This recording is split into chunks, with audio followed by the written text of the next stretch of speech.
نحمده ونصلي على رسوله الکریم اما بعد۔ ترجمے والے قرآن پاک کا صفحہ نمبر 841، 23واں پارہ سورہ صافات، تیسرا رکوع، آیت نمبر 106 تا 113۔ اعوذ باللہ من الشیطان الرجیم، بسم اللہ الرحمن الرحیم۔ ان هذا لهو البلاء المبین وفدیناہ بذبح عظیم وترکنا علیہ فی الآخرین سلام علی ابراہیم کذالک نجزی المحسنین انہ من عبادنا المؤمنین وبشرناہ باسحاق نبیا من الصالحین وباركنا عليه وعلى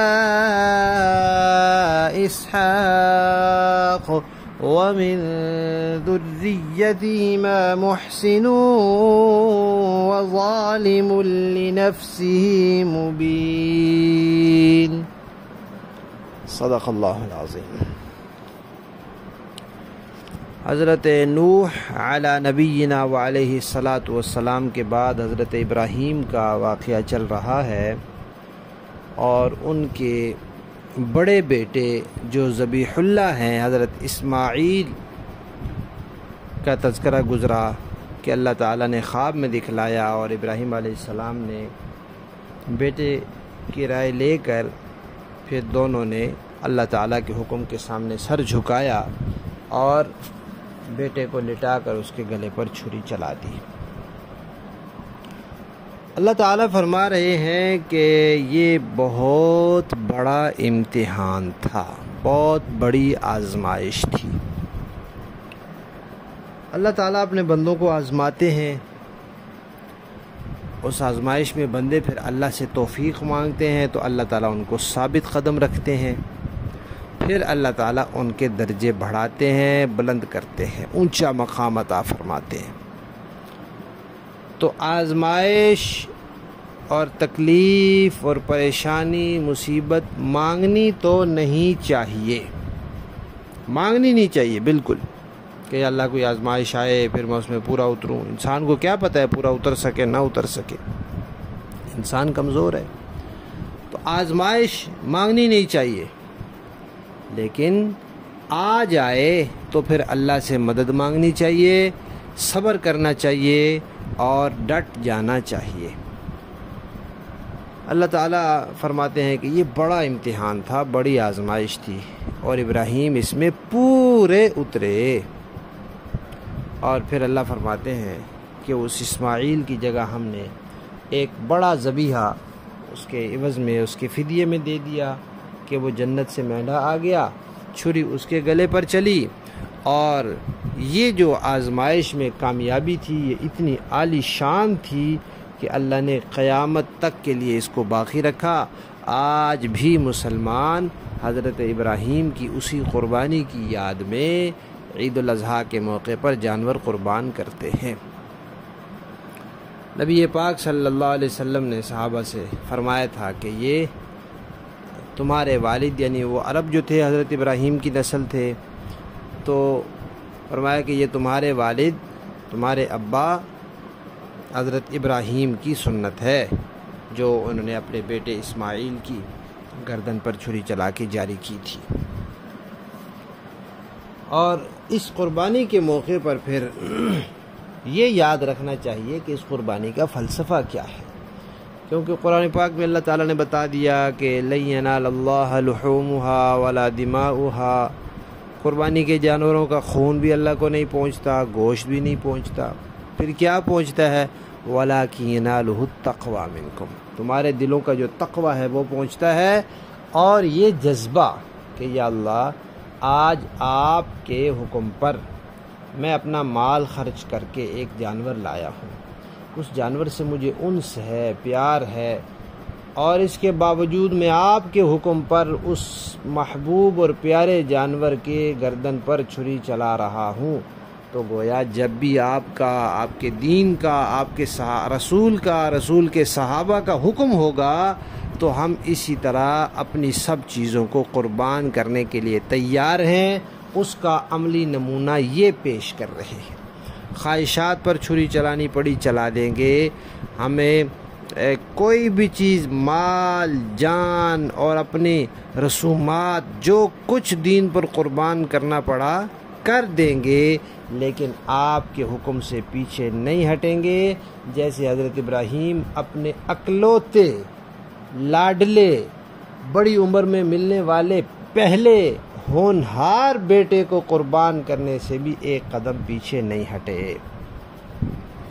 اللہ فرماتے ہیں پھر یہ جو انہوں نے اتنا عظیم الشان کارنامہ کیا اور ایسی کامیابی حاصل کی، تو ہم نے آنے والے لوگوں میں یہ بات چھوڑی کہ ابراہیم، وہ یہ کہتے رہیں گے کہ ابراہیم علیہ السلام پر سلامتی ہو۔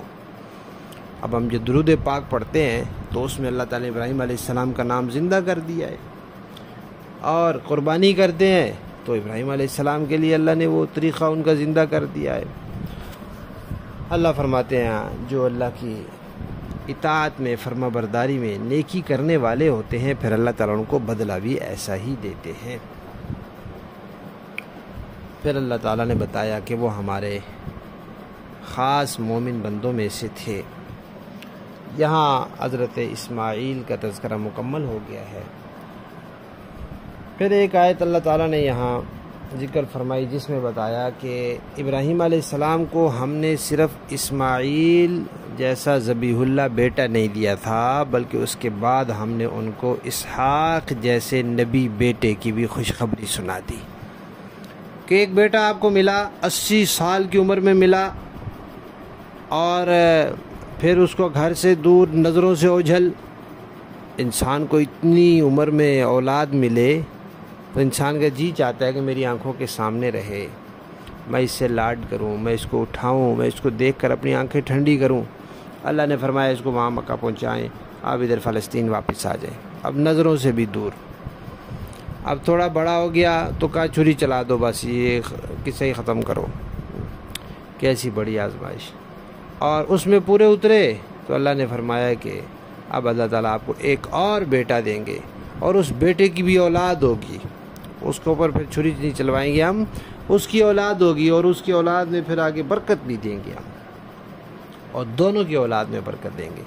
تو اللہ فرماتے ہیں کہ ہم نے انہیں خوشخبری دی اسحاق جیسے نبی کی، اور پھر ہم نے اسحاق اور اسماعیل دونوں میں برکتیں دی، اور دونوں کی اولادوں میں بھی برکت دی۔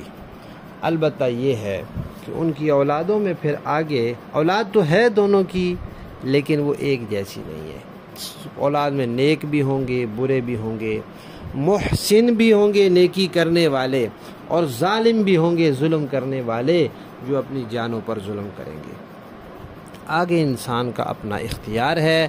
اللہ تعالیٰ نے قرآن پاک میں دونوں راستے بیان فرمائے ہیں، اللہ کے انعام یافتہ لوگ اور وہ لوگ جن پر اللہ ناراض ہوئے، اور انسان کو اختیار دیا ہے انعام یافتہ لوگوں کا دامن پکڑ لے تو ان کے راستے پر چلتا رہے، اور ان کا دامن نہیں پکڑے گا تو خود بخود شیطان اس کو گمراہ اور ایسے لوگوں کے راستے پر لے جائے گا جن سے اللہ ناراض ہوئے ہیں۔ لفظی معنی دیکھیے، ان ھذا یقیناً یہ لہوا، یہ البلاء آزمائش ہے مبین کھلی، وفدیناہ اور ہم نے فدیہ دیا اس کا، بذبح عظیم ایک بڑا ذبیحہ، وترکنا اور ہم نے باقی رکھا، علیہ ابراہیم کے بارے میں، فی الآخرین بعد میں آنے والوں میں، یعنی ان کا اچھا تذکرہ باقی رکھا۔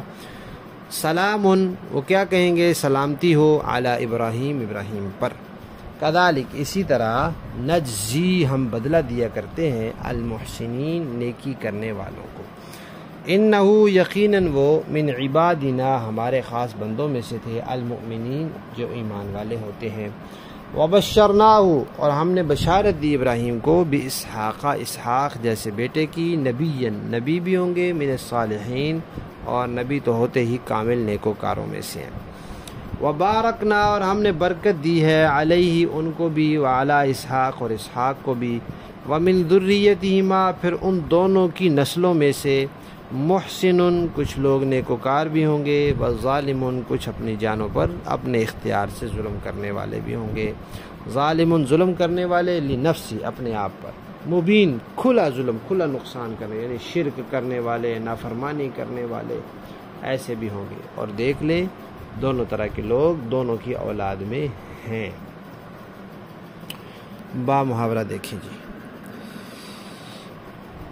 ان هذا لهو البلاء المبین، یقیناً یہ کھلا ہوا امتحان تھا، وفدیناہ بذبح عظیم، اور ہم نے ایک عظیم ذبیحے کا فدیہ دے کر اس بچے کو بچا لیا، وَتَرَكْنَا عَلَيْهِ فِي الْآخِرِينَ سَلَامٌ عَلَىٰ إِبْرَاهِيمَ، اور جو لوگ ان کے بعد آئے ان میں یہ روایت قائم کی کہ وہ یہ کہا کرے سلام ہو ابراہیم پر، كَذَلِكَ نَجْزِي الْمُحْسِنِينَ، ہم نیکی کرنے والوں کو اسی طرح صلہ دیتے ہیں، إِنَّهُ مِنْ عِبَادِنَا الْمُؤْمِنِينَ، یقیناً وہ ہمارے مومن بندوں میں سے تھے، وَبَشَّرْنَاهُ بِإِسْحَاقَ نَبِيًّا مِنَ الصَّالِحِينَ، اور ہم نے ابراہیم علیہ السلام کو اسحاق کی خوشخبری دی کہ وہ صالحین میں سے ایک نبی ہوں گے، وَبَارَكْنَا عَلَيْهِ وَعَلَى إِسْحَاقَ وَمِن ذُرِّيَّتِهِمَا مُحْسِنٌ وَظَالِمٌ لِنَفْسِهِ مُبِينٌ، اور ہم نے ان پر بھی برکتیں نازل کی اور اسحاق پر بھی، اور ان کی اولاد میں سے کچھ لوگ نیک عمل کرنے والے ہیں اور کچھ اپنی جان پر کھلا ظلم کرنے والے ہیں۔ صدق اللہ۔